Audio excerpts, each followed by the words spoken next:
Good afternoon. Before I begin today's announcement, let me take a few moments to thank all the law enforcement folks for all they did, the military personnel from all across the federal, state, and local agencies that secured yesterday's inaugural activities.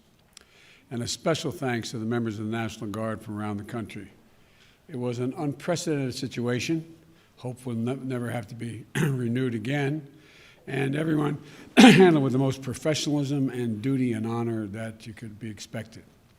The President, as Commander-in-Chief, I always respect and revere their service and that of their families. But now to today's announcement. Vice President Harris and I were joined by members of our COVID-19 team, response team, Dr. Tony Fauci, our Chief COVID Medical Advisor, Javier Becerra, our nominee for Secretary of Health and Human Services, Dr. Vivek Murthy, our nominee for Surgeon General, Dr. Rochelle Walensky, she's going to be the Director for the Centers for Disease Control and Prevention, and Dr. Marcelo Nunez-Smith, who will be leading our equity work in the COVID response, and Jeff Zients and Natalie Quillen, who are managing this whole effort. Yesterday, during my inaugural address, I offered a salient prayer and a silent prayer. It was both salient and silent. I thought it was important that people understand what had happened, that we all pay tribute to our prayers for those 400,000 Americans who've lost their lives in this pandemic. On Tuesday, Jill and I, Kamal and Doug, we stood at the reflecting pool in front of the Lincoln Memorial and joined Americans all across the country to remember those 400,000 moms and dads, husbands and wives, children, sons, daughters. And I said at that moment that to heal, we must remember. To heal, we must remember. It's important to do that as a nation. We must also act, though, not just remember. Yet for the past year, we couldn't rely on the federal government to act with the urgency and focus and coordination we needed. And we have seen the tragic cost of that failure. 3,000 to 4,000 deaths per day. To date, more than 24 million Americans, 24 million Americans have been infected. To put that in context, America makes up 4% of the world's population, but 25% of the world's confirmed COVID-19 cases and only 20% of all the COVID-19 deaths when we have 4% of the world's population. The pandemic has disproportionately impacted on blacks, Latinos, and Native Americans, who are about 4 times as likely to be hospitalized and nearly 3 times more likely to die from the COVID-19 pandemic than white Americans. Hospitals are out of beds. Businesses are closed for good. Schools are caught in between. And while the vaccines provide so much hope, the rollout has been a dismal failure thus far. So I understand the despair and frustration of so many Americans and how they're feeling. I understand why many governors, mayors, county officials, tribal leaders feel like they're left on their own without a clear national plan to get them through the crisis. Let me be very clear. Things are going to continue to get worse before they get better. The memorial we held 2 nights ago will not be our last one, unfortunately. The death toll will likely top 500,000 next month. The cases will continue to mount. We didn't get into this mess overnight, and it's going to take months for us to turn things around. But let me be equally clear. We will get through this. We will defeat this pandemic. And to a nation waiting for action, let me be the clearest on this point. Help is on the way. Today, I am unveiling a national strategy on COVID-19 and executive actions to beat this pandemic. This plan reflects the ideas I set forward during the campaign and further refined over the past 3 months. It consists of my transitions teams, the task force, Tony Fauci and the team here today and other experts put this plan together. Our national strategy is comprehensive. It's based on science, not politics. It's based on truth, not denial, and it's detailed. You can review this entire plan by going to whitehouse.gov. It is so detailed, it is over 198 pages in complete detail what we're going to do. Our plan starts with mounting an aggressive, safe, and effective vaccination campaign to meet our goal of administering 100 million shots in our first 100 days in office. We're on day one. This will be one of the greatest operational challenges our nation has ever undertaken. And I'm committed to getting it done. We're committed to getting it done. And as I explained last week, we'll move heaven and earth to get more people vaccinated for free and create more places for them to get vaccinated, to mobilize more medical teams to get shots in people's arms, and to increase vaccine supply and get it out the door as fast as possible. Yesterday, we got started. We directed the Federal Emergency Management Agency, FEMA, to start standing up the first federally supported community vaccination centers with the goal of standing up 100 centers within the next month. The Centers for Disease Control and Prevention will launch the federal pharmacy program to make vaccines available to communities in their local pharmacies, beginning early, I think it's by the 7th or 8th of February, but in very early February. We'll also task the Department of Health and Human Services to prepare and expand the pool of medical professionals who can administer the vaccine, and to ensure we have enough vaccinators, the people doing the vaccines, to meet the nation's needs, and quickly. In addition to this effort, our administration will be asking Congress to fund for the funds to grow the public health workforce. We also are going to take immediate steps to partner with governors, mayors, and other local officials who we've been talking to all along, who are on the front lines of this fight. We directed FEMA to establish a COVID response liaison for each state, which means every state will have a point person at the federal level to maximize cooperation between the federal government and the states, and where it falls short, to be made known about it, be made known immediately. This is a model we used to respond to Hurricane Sandy, which I was deeply involved with. And in just a few moments, I'm going to sign a declaration to immediately begin reimbursing states 100% for the use of their National Guards to help COVID relief efforts, something Democrats and Republican governors alike have called for. But the brutal truth is, it's going to take months before we can get the majority of Americans vaccinated. So, while we increase vaccinations, we're going to take steps necessary now to slow the spread of the disease as well. One of our 100-day challenges is asking the American people to mask up for the first 100 days, the next 99 days. The masks have become a partisan issue, unfortunately, but it's a patriotic act. But for a few months to wear a mask, no vaccines, the fact is that they're the single best thing we can do. They're even more important than the vaccines because they take time to work. And if we do this as Americans, the experts say by wearing a mask from now until April, we'd save more than 50,000 lives going forward, 50,000 lives. So I'm asking every American to mask up for the next 100 days. Yesterday, I signed an executive action that requires masks and social distancing on federal property.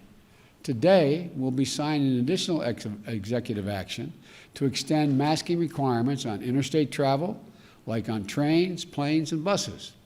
And in light of the new COVID variants that you're learning about, we are instituting now a new measure for individuals flying into the United States from other countries.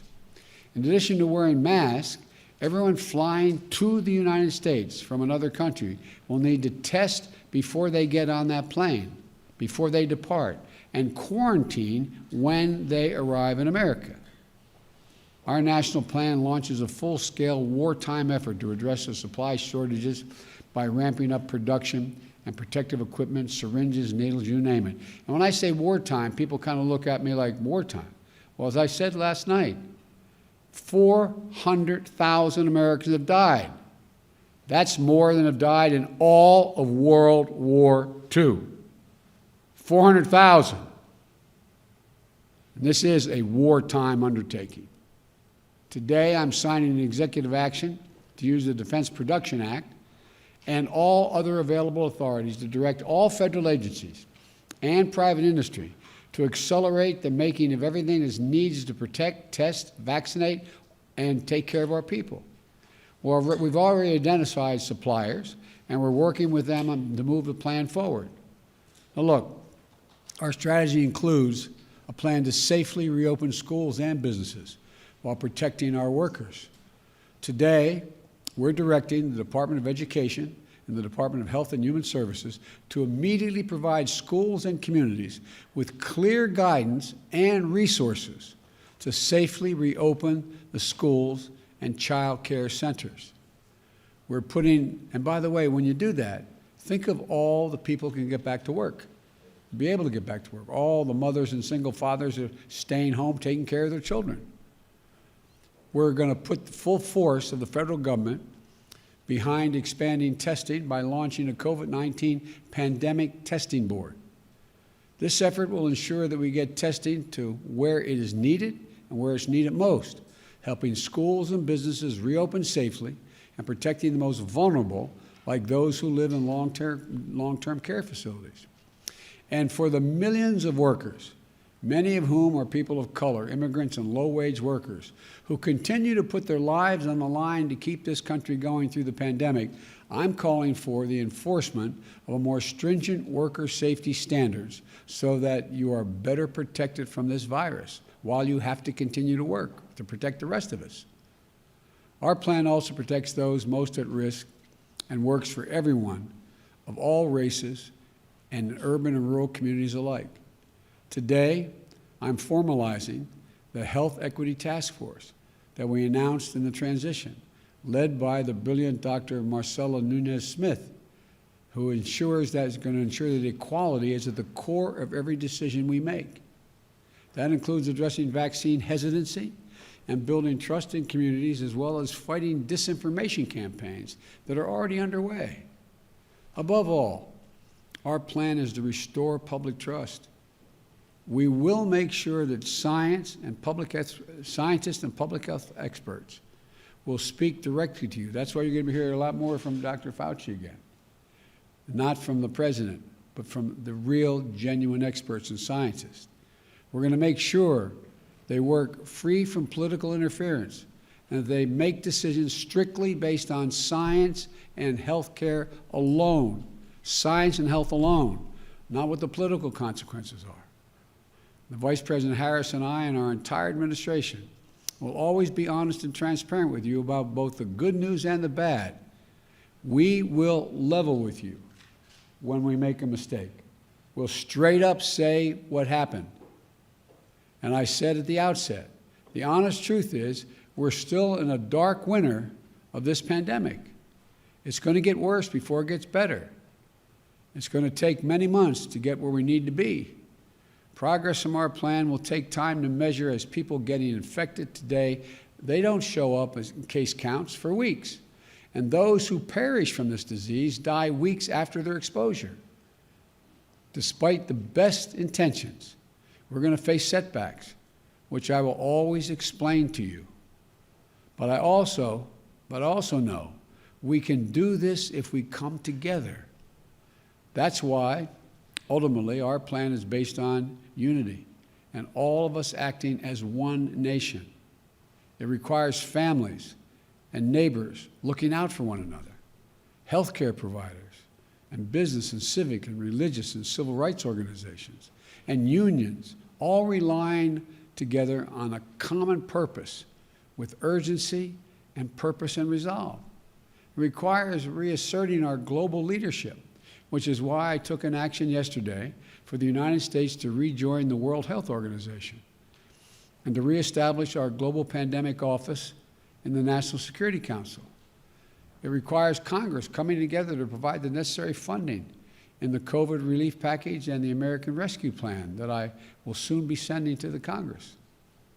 I know these bold, practical steps will not come cheaply, but failing to do so will cost us so much more dearly.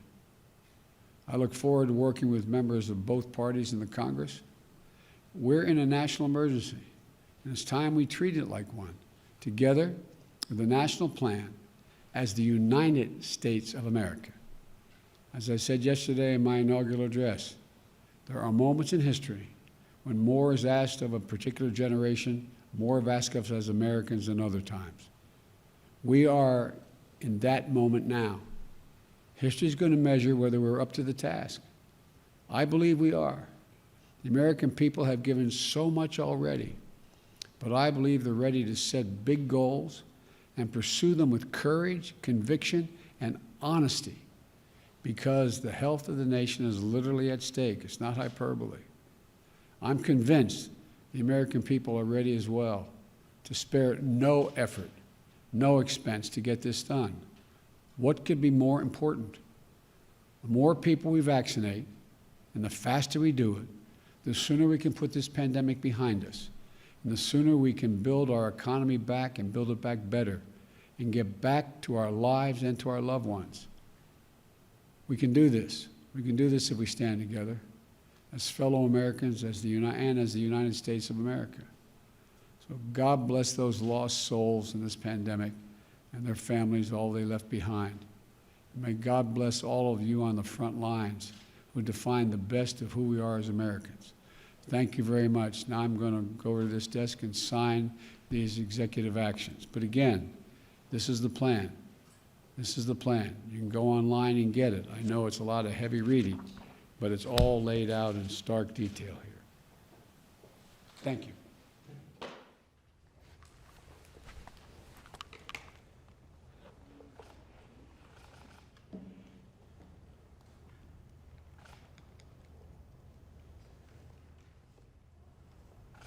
This executive order I'm signing is strengthening the supply chain.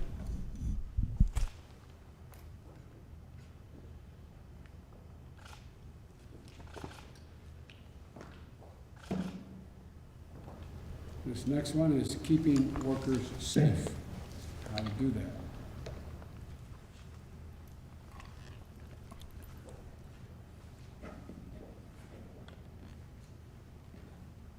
It's going to work, huh?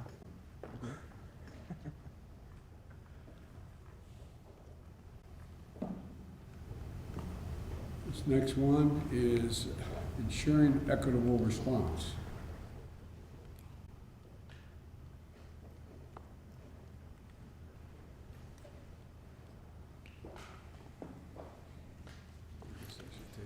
This way. The pens are going to pop on that. Can you give me a hand here? There we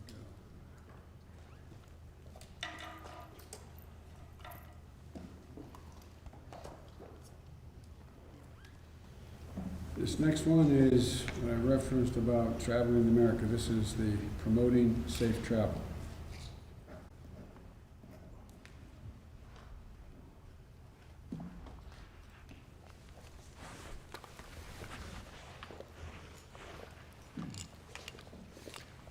This next one is setting up the pandemic testing board.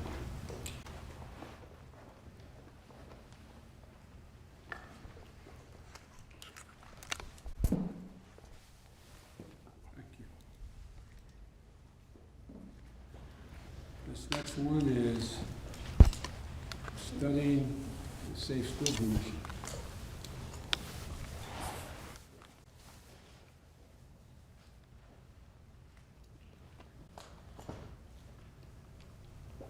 Next one is dictating the COVID data that has to be maintained and recorded.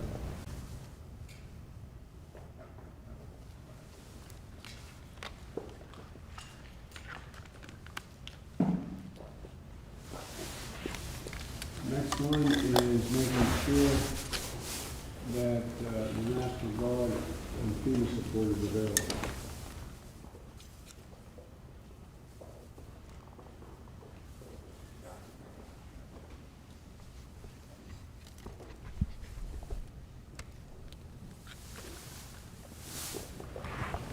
Next one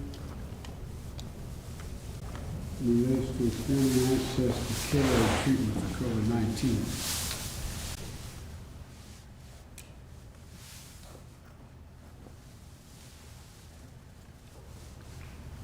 The last one is our Global Response Director.